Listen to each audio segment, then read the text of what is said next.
Olá, que a graça e a paz de Cristo Jesus, o Senhor, esteja com você, com toda a sua família. Eu sou Clésio Ribeiro e hoje, para a graça de Deus e para a glória de Deus, vamos para mais uma reflexão da Palavra de Deus. Hoje o texto ao qual eu farei menção está no texto de Salmos, no livro de Salmos 56, eu vou ler todo ele, mas o meu foco principal será o verso 8, que ele diz assim: Tem misericórdia de mim, ó Deus, porque eu estou sendo atacado por meus inimigos que estão sempre me perseguindo. O dia inteiro eles me atacam e são muitos que lutam contra mim. Quando estou com medo, eu confio em Ti, ó Deus Todo-Poderoso. Confio em Ti, ó Deus, e os louvo pelo que tem me prometido. Confio nele e não terei medo de nada. O que podem me fazer simples seres humanos? O dia inteiro os meus inimigos me atrapalham, os meus negócios, e só pensam em me prejudicar.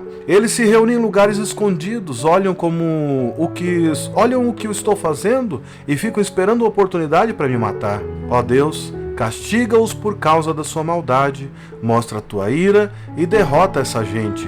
Tu sabes como estou aflito, pois tu tens tomado nota de todas as minhas lágrimas. Será que elas não são escritas no teu livro? Quando eu pedir a tua ajuda, os meus inimigos fugirão. Uma coisa eu sei, Deus está comigo. Eu louvo a promessa de Deus, o Senhor. Confio nele e não terei medo de nada. O que pode me fazer simples seres humanos? Ó Deus, eu te darei o que prometi. Eu te darei a minha oferta de louvor, porque me salvaste da morte e não me deixaste como se fosse derrotado. Assim, ó Deus, eu ando na tua presença, eu ando na sua luz. Um lido texto que o salmista Davi, ele expõe no momento em que ele está sendo atacado, seus inimigos estão perseguindo, e que os seus inimigos estavam sempre tramando pelas costas dele, e que ele sabia que se não fosse pela providência de Deus, que se ele não estivesse depositando a confiança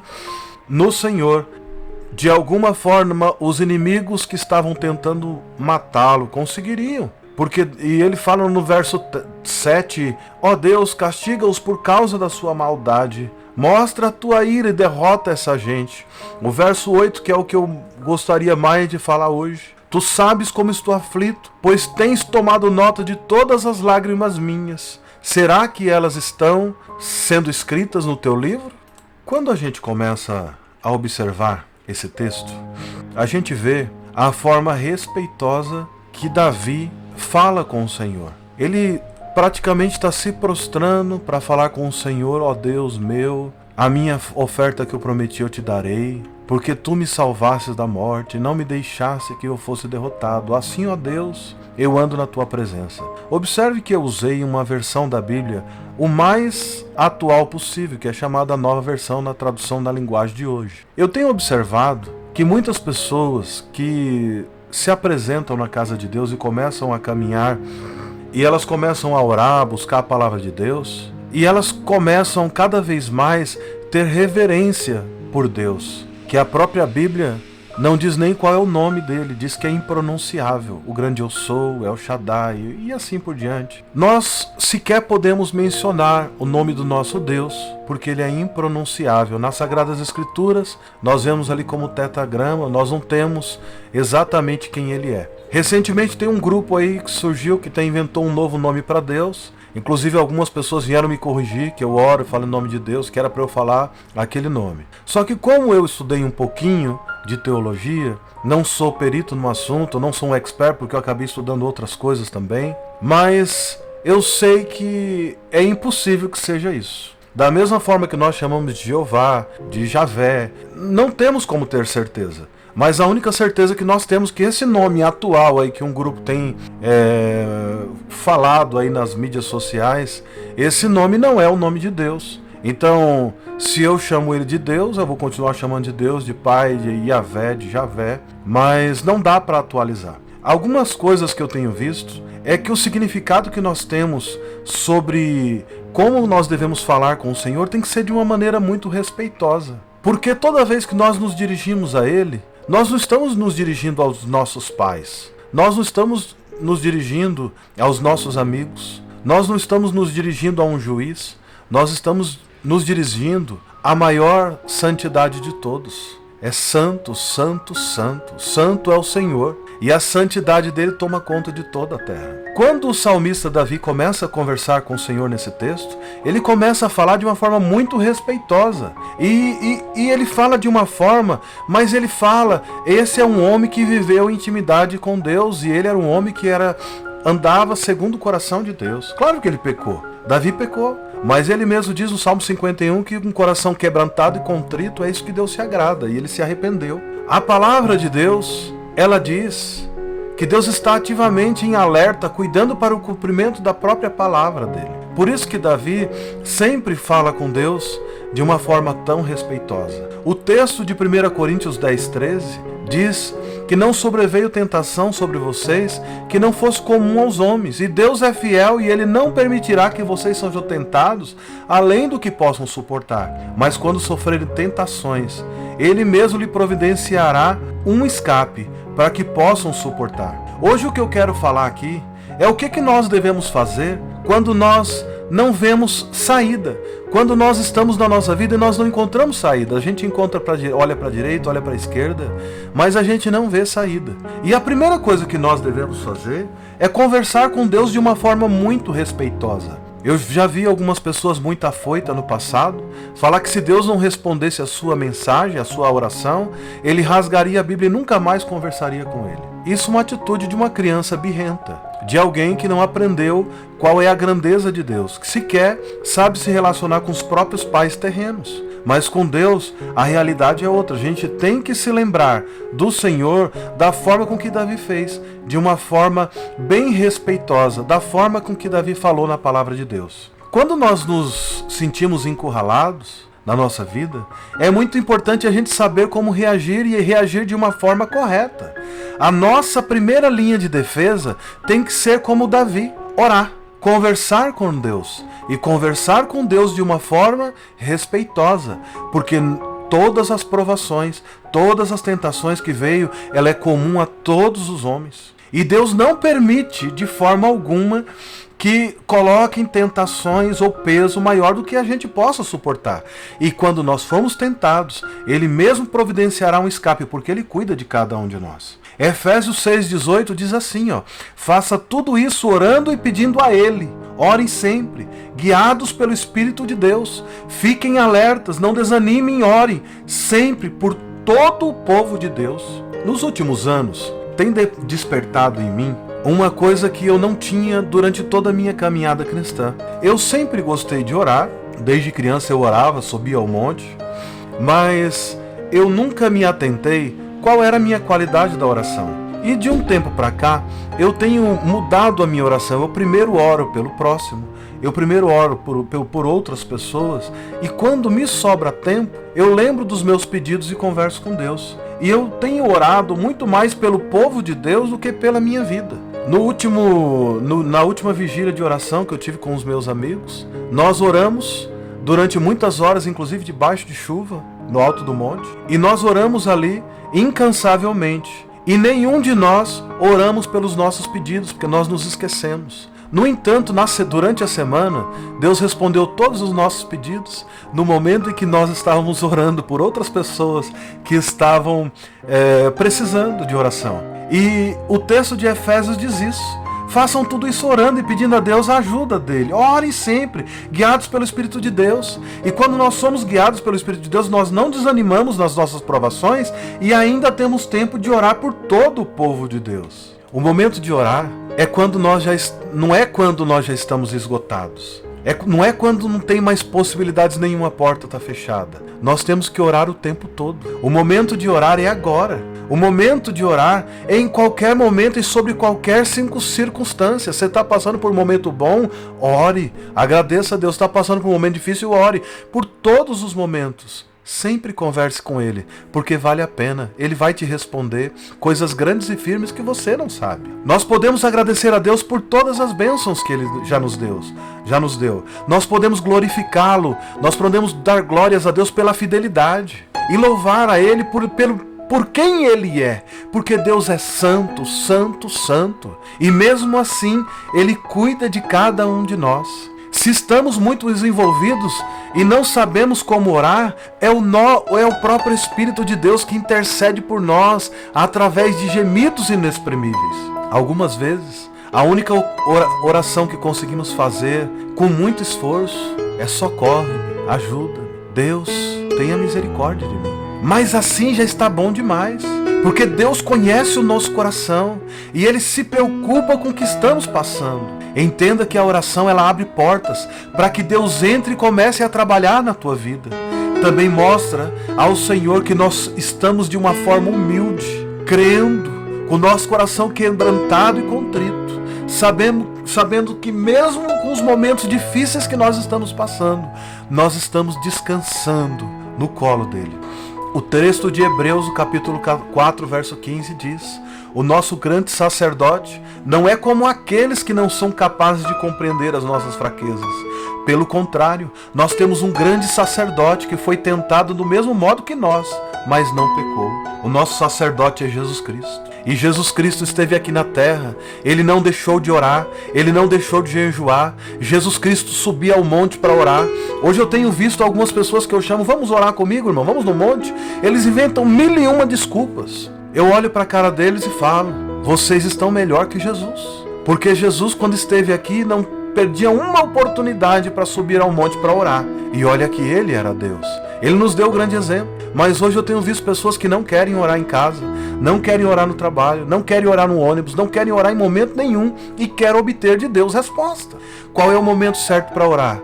Agora. Ore. Tenha um espírito quebrantado, tenha um espírito contrito, que isso sim Deus se agrada. Não adianta fazer grandes ofertas, não adianta fazer grandes sacrifícios. O que Deus se agrada é de um coração quebrantado, contrito, como o próprio salmista Davi nos fala. O rei Davi tinha acabado de passar por um problema gravíssimo, onde ele havia pecado, ele gerenciou a morte de Urias, casou com Betseba, o filho que ele tinha morreu, ele foi confrontado pelo profeta, e o profeta, quando confronta, ele se arrepende, coloca o rosto em terra, vai orar, vai clamar a Deus. E ele escreve esse Salmo 51 que é muito lindo, que não faz parte da mensagem que eu estou aqui falando hoje, mas num outro momento eu vou falar só sobre o Salmo 51. Eu creio que uma das melhores formas que nós temos para orar é usando alguns versículos da palavra de Deus. Porque, irmãos, nós não sabemos como orar, acredite em mim. Eu tenho 41 anos de idade, já orei muito nessa vida. E muitas vezes as orações que eu tive resposta imediata de Deus, eu nem vou contar para vocês, para ninguém se escandalizar. Mas Deus, que conhecia não as minhas palavras, mas o meu coração, respondeu, porque Ele era Deus. Nas muralhas de Jerusalém, o Senhor colocou vigias, que não deverão ficar calados nem de dia nem de noite. Vocês vigias, que fazem com que Deus lembre das suas promessas, não descanse. O texto de Isaías 62, verso 6. O Senhor não descansa. Os vigias de Israel não descansam. O texto bíblico também nos diz que se Deus não guardar a cidade, em vão vigia a sentinela. Deus está guardando de nós em todos os momentos, então nós temos que orar, nós temos que conversar com Ele, nós temos que entregar todos os nossos caminhos ao Senhor e nós temos que confiar nele, porque Ele tudo fará. Outra atitude que nós temos que tomar é parar de fazer um inventário de tudo que não temos. Muitas vezes Deus fez promessas para nossas vidas e nós ficamos o tempo inteiro contando e relembrando das coisas que Deus prometeu e que nós ainda não temos. Recentemente eu passei por isso. Eu estava conversando com algumas pessoas e eu tinha falado das grandes promessas que Deus tinha feito na minha vida. Deus tinha feito promessas que eu ficava sonhando com aquilo que Deus tinha prometido para a minha vida, mas que ainda não tinha se cumprido. E eu continuava falando que não tinha se cumprido. E teve um belo dia que eu estava cantando uma música brincando. Mas a resposta nunca, nunca vem. Não, não, não, não vem. Então você pergunta onde está Deus, que tantas coisas boas prometeu, mas essas coisas nunca, nunca vêm. Não, não, não, não vem. E naquele momento Deus me fez eu me calar. Eu calei, abaixei a minha cabeça e comecei a chorar. Porque num ano de pandemia, a minha família foi sustentada por Deus em todos os momentos. Deus ainda me deu condições de comprar uma propriedade caríssima que eu pude pagar à vista. E eu estava murmurando, falando que Deus não tinha cumprido as promessas que Ele tinha feito na minha vida. Tudo bem que Ele não completou ainda toda a obra, mas Ele vai ser fiel para completá-la. Mas as promessas que eu tinha vivido nos últimos 15 anos, todas as coisas que eu tinha vivido que Deus prometeu e Ele foi cumprindo parte a parte, e eu ficava fazendo o inventário apenas do que eu não tinha, mas eu não estava glorificando a Deus por aquilo que Ele já tinha me dado. Queridos, eu estou falando isso aqui para você nesse momento, com meu coração esmagado, porque eu tive que reconhecer, pedir perdão a Deus e glorificar a Ele por todas as coisas que Ele tem feito em minha vida. Eu tenho certeza que você também já passou por isso em dado momento na tua vida. Você pensa que não tem saída e você fica contando só das coisas que Ele ainda não fez. Mas tem muitas coisas que Deus já fez na tua vida e você ainda não parou para agradecer a Ele da mesma forma com que eu fiz. E eu sei que se eu passei por isso, se na minha casa nós passamos por isso, eu tenho certeza que você também está passando por isso. E Jesus disse em Mateus 6,34: por isso não fique preocupados com o dia de amanhã, pois o dia de amanhã trará suas próprias preocupações. Basta para cada dia as próprias dificuldades. Dependendo da tradução, diz que basta para cada dia o seu próprio mal. Então, enquanto há tempo, pare de se preocupar com o que tem para as coisas de amanhã e glorifique a Deus com aquilo que Ele já te deu hoje, porque a vitória que Ele tem para amanhã é outro dia, a de hoje Ele já te concedeu. Então esse é o momento de você levantar as tuas mãos para os céus e você glorificar a Ele, exaltar o nome dEle, porque Ele tem suprido da tua vida em todas as suas necessidades. Isso significa que precisamos evitar falar coisas como: eu não tenho dinheiro, eu não tenho nenhum conhecimento nessa área, eu não tenho ninguém para me ajudar. Queridos, você tem um Pai que cuida de você, você tem um Deus que cuida de você, que se Ele cuida das aves do céu, se Ele cuida dos lírios do campo, Ele tem cuidado de você. Você não tem conhecimento, Ele vai te capacitar. Você não tem dinheiro, o dinheiro vai chegar. E de comprar e sem dinheiro, sem preço. Isso é o que a palavra do Senhor nos diz, porque é Ele que garante. Eu aprendi que tudo o que preciso para ser bem-sucedido é ter Deus ao meu lado, é ter uma vida cheia do Espírito Santo, é conhecer a palavra de Deus, é professar a palavra de Deus, que quanto mais eu falar a palavra de Deus, menos tempo eu vou ter para murmurar. Queridos, o povo de Israel viveu uma vida de milagre. Enquanto eles saíram do Egito até chegar à terra prometida, esse povo viveu de milagres em milagres. Foram muitos milagres e eles só tinham tempo para murmurar. Enquanto nós estamos passando por momentos difíceis, nós temos que parar de murmurar. Nós temos que começar a louvar a Deus. Bastar as preocupações do dia, deixa de amanhã para amanhã. Hoje Deus vai te suprir. Nós não devemos medir as nossas obras, a nossa fé, na quantidade de dinheiro que temos no banco. Quanta educação eu adquiri, quantas pessoas estão ao meu círculo de influência e eu nunca tive grandes fortunas. Eu estou falando para vocês, irmãos. Eu consegui fazer minha primeira graduação numa época em que eu não conseguia pagar o meu salário do mês, não era possível pagar nem a metade da faculdade. E eu comecei a fazer a faculdade porque eu tinha juntado um ano de dinheiro para começar a fazer minha primeira graduação.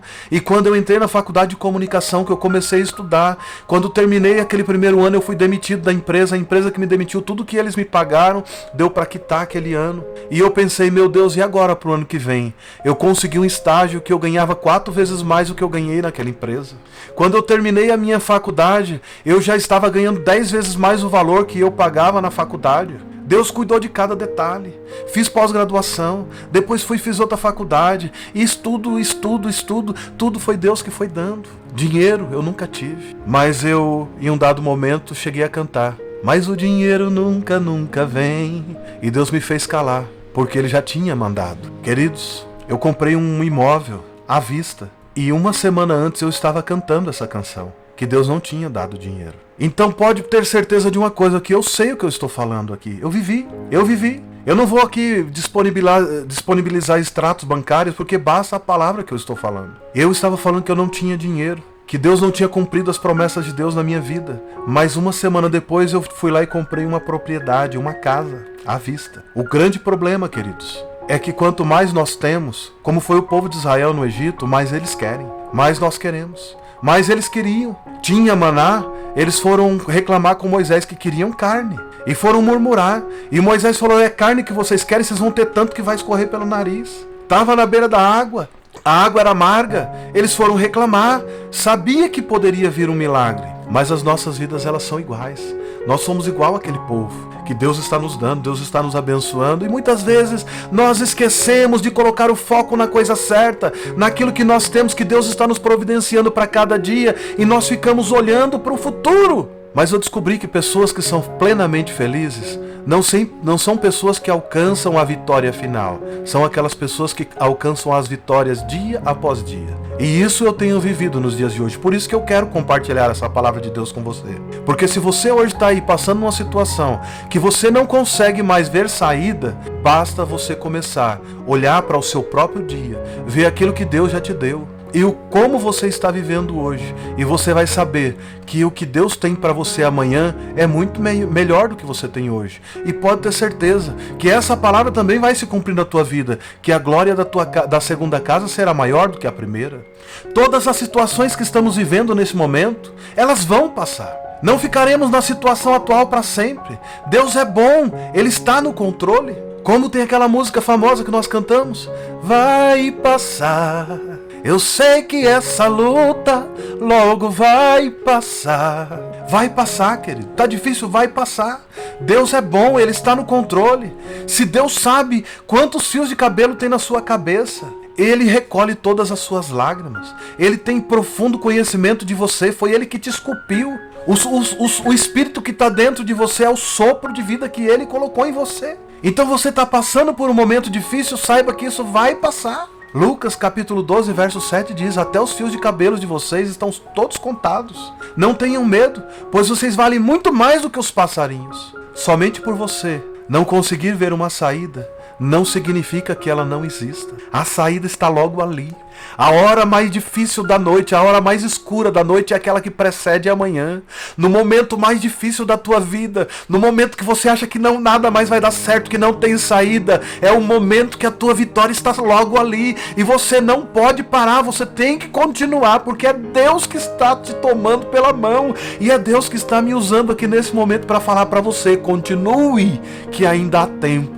E Deus vai cumprir com todos os planos que Ele tem para a tua vida. As promessas de Deus para nós é que em todas as provas Ele proverá sempre uma saída. Para que você seja capaz, para que você seja forte, para que você seja poderoso, para suportar as situações pacientemente até o final. Porque não importa como você começa, o importante é como você vai terminar essa caminhada. Quando você começou, você era só uma criança na fé. Você queria tudo para hoje. Deus prometeu, você já começa a se jogar no chão e chorar: eu quero, me dá. Mas Deus, Ele está cuidando de você, esperando o tempo certo, para que você possa suportar aquilo que Deus tem prometido para você. Quando você acha que não tem saída, você pode ter certeza de uma coisa: há saída. Você não está vendo, mas o Deus que conhece o passado, presente e futuro, Ele conhece a tua história. Ele que te predestinou, foi Ele que te escolheu, foi Ele que, através da presciência, Ele escolheu quais são os passos que você vai caminhar. Ele sabe aonde você vai chegar. As suas escolhas. Até esse momento de eu estar aqui falando com você nesse momento, foi Deus que escolheu esse tempo para te dizer que se Ele conhece até os fios do teu cabelo, se estão todos contados, se Ele cuida dos pássaros, por que Ele não vai cuidar de você? Se você está passando por um momento em que você está tentando entender o que Deus vai fazer para as coisas acontecerem, eu quero te incentivar neste momento a parar. Não faça isso. Não tenta entender os planos de Deus. Basta que você confie e continue sempre em frente. Como Moisés, que chegou na beira do Mar Vermelho com o povo, e ele foi falar com Deus, e Deus fala para ele: não fale comigo, mande o povo marchar. Basta simplesmente, Deus já tinha mandado eles irem em direção ao mar, e Deus iria dar uma saída. E no momento que eles olham para o lado, que era rochas de um lado, montanhas, não tinha como escalar. Para trás estava o exército de Faraó que vinha chegando. Na frente estava o mar. Deus dá uma ordem para Moisés: marcha, E eles começaram a marchar em direção ao mar. E quando ele ergue o seu cajado que ele toca nas águas, o mar se abre. Não adiantava Moisés tentar entender o que ia acontecer no próximo passo. Ele tinha que confiar. Nós temos que crer. Nós temos que aprender a crer e confiar que o Senhor, Ele é poderoso e Ele vai fazer todas as coisas. E nós temos que parar de bobagem, de picuinhas, de ficar achando que nós somos pequenos demais, porque nós somos mesmos, mas grande é Deus. Sabe o que você precisa fazer? Relaxar. Entregue os seus cuidados ao Senhor. Entregue-se aos cuidados de Deus. E viva a vida, um dia de cada vez. Um dia após o outro. Toda vez que você levantar, já levante agradecendo a Deus, louvando a Ele. Vai ler a palavra de Deus. Vai se concentrar no que é mais importante. Depois vai para o teu trabalho. No caminho glorifique a Deus, porque Deus vai suprir. Todas as portas vão se abrir, porque é Ele que vai abrir. E quando fechar uma porta, Deus vai te tirar de um lugar, porque Ele vai te mandar para o outro. Comece a acreditar mais nele e parar de confiar em você. As suas preocupações não vai adiantar em nada. Mas a sua confiança depositada na pessoa certa, que é Deus, através de Cristo Jesus, o Senhor, você vai conseguir alcançar todos os planos que Deus tem para você. Quando você sentir que as coisas estão fora de controle, abra sua boca e diga: Deus, eu preciso de Ti. Eu entrego esta situação em Tuas mãos. Eu entrego minha vida em Suas mãos. Eu não sei como o Senhor irá fazer para solucionar, mas eu creio. Eu não sei como, mas eu sei quem. Eu não sei como vai acontecer, mas eu sei que o Senhor vai abrir todas as portas, o Senhor vai solucionar todas as coisas, mas eu não preciso saber como, mas eu preciso saber quem, que é o Senhor que vai fazer. O Senhor já fez isso antes, e eu sei que pode fazer novamente. Dai-me da Tua graça e dai-me paz. Você precisa orar assim com fé. O texto de Jeremias, no capítulo 26, de 11 a 13, diz assim, sou eu que conheço os planos que tenho para vocês, prosperidade e não desgraça, e um futuro cheio de esperança. Sou eu o Senhor quem está falando. Então vocês vão me chamar e orar a mim, e eu responderei. Vocês vão me procurar e me acharão, pois vão me procurar com todo o coração. Quando você depositar toda a sua confiança no Senhor, e você começar a orar, e você começar a buscar, os planos que Deus tem para você é de paz, é um plano de te fazer prosperar e não te causar nenhum mal. Então creia, os planos de Deus é esse. Jeremias 1,12 diz, você está certo, eu também estou vigiando para que as minhas palavras se cumpram. As palavras de Deus sempre se cumpram. Elas sempre se cumpriram na vida de todos que seguiram a Deus. Por que você acha que só não vai se cumprir na tua vida? Que quando chegar na tua vez, Deus vai mudar de ideia. Ele não é homem para que minta, nem filho do homem para que se arrependa. Por que tanta fraqueza? Por que tanto talvez? Por que tanto medo? Creia, seja firme, forte, corajoso.